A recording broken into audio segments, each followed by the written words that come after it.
Hej. I denne uge har vi haft om skole i Afrika. Vi har prøvet at finde løsninger på, hvordan man kan hjælpe børnene i Afrika og få dem til at få et bedre liv.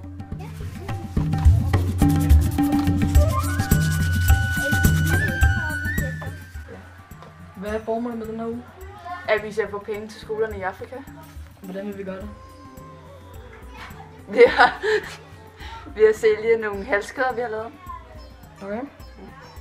Hvad er handskerne lavet af? Hvad er der specielt ved dem? Vi har slidtet med kokosnød. Hvad handler jeres værksted om? Om Skole i Afrika. ja, og vi har hver vores land i Afrika, eller hvad det hedder. Hvad land har I? Sierra Leone. Sierra Leone? Ja. Kan vi fortælle lidt om Sierra Leone? Altså, det regner rigtig meget i Sierra Leone, og 3 ud af 4 børn, de går ikke i skole og sådan noget.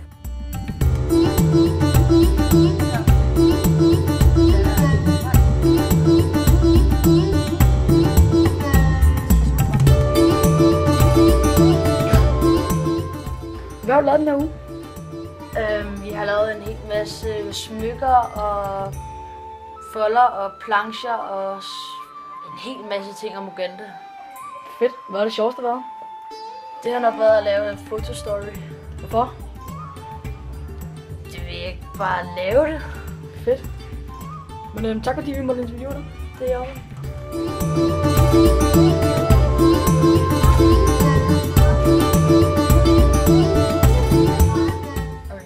Hej. Hvad du? Jonas. Hvorfor har du valgt skole i Afrika? Jamen, jeg vil gerne lære lidt om miljøet om skolen i Afrika. Ja. Om hvordan de har det, og om jeg kan hjælpe dem med at få bøger eller blyanter eller ja. Hvordan kan du hjælpe dem? Jamen, for eksempel at sælge. Vi er i gang med at lave smykker nu. Ja. Så sælger vi dem, og så får de penge vi får derfra, det giver vi så til børnene i Afrika. Hvem vil I sælge dem til? Jamen, vi vil sælge dem til forældre eller børn, som gerne vil have dem. Okay. Ja. Men tak fordi vi måtte interviewe dig. Jamen, det var så lidt. Hej, hvad hedder du? Jeg hedder Jenny. Hej, så vil du lige stille nogle spørgsmål? Det må du i hvert fald. Okay, hvordan er det at være lærer i det her værksted? Nu er jeg pædagog, men det er lige fedt sådan set.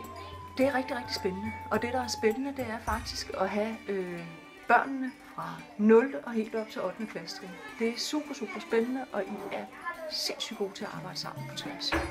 Tror du, vi kommer til at hjælpe nogle afrikanske skolebørn?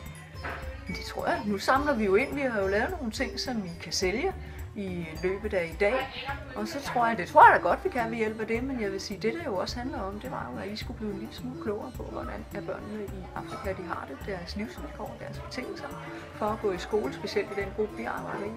Og det tror jeg er lykkedes. Det tror jeg, I har fået rigtig godt indblik i.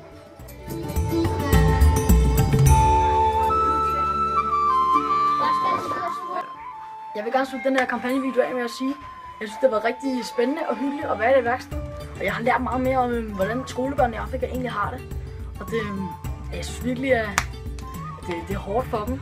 Og jeg håber, vi kan hjælpe dem lidt med at få solgt nogle smykker, donere nogle penge til dem. Så de kan få en skoletaske eller en blyant eller sådan noget. Men tak fordi du gik med.